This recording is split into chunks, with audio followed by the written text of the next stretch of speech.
Ngifuna ukuphatha icilongo before uye empini ngamaMidiyani.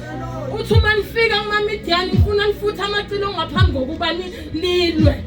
Uthi ngiyafunga ngiyagomela uma senifutha amacilongo khona okuyochacheka. Namhlanje sisemndenini wakaMweni siphethe amacilongo. Ngifisa kwangazuthi abaphethe amacilongo okuqula bangafutha amacilongo okuqula. Abaphethe amacilongo okukhuleka bafutha amacilongo okukhuleka. Uthi Nkosi impela kukhona okuyochacheka. Namhlanje sisela emndenini wakaMweni sofutha amacilongo kukhona okuyochacheka. Somemezele kaNkulunkulu. Somemezele kaNkulunkulu.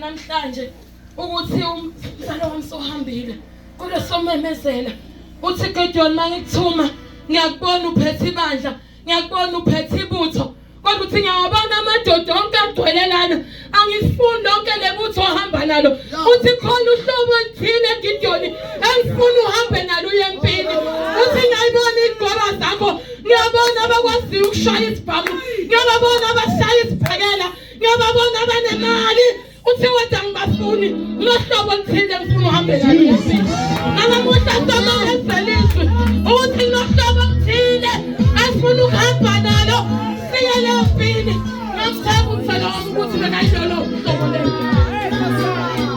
uthi uNkulunkulu wami somemezela ngamhlengetho uthi ngiyabona unemali ngiyabona uqoka kahle ijoyini ngiyabona uyanikela ngiyabona uyangona ukuthi uyashumela kodwa ngikuyile hlobo uNkulunkulu afuna ukuhamba nalo la uthi ngifuna ukuhamba nabo indaba basine izwi lami uthi ngifuna ukuhamba nabo indaba besindlela yami siyambona nigcwele ngiyambona nenza yonke into kodwa uthi ngabe nilohlobo na anamuhla somemezela izwi ngakuyile hlobo namele sihambe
la njengoba silana nje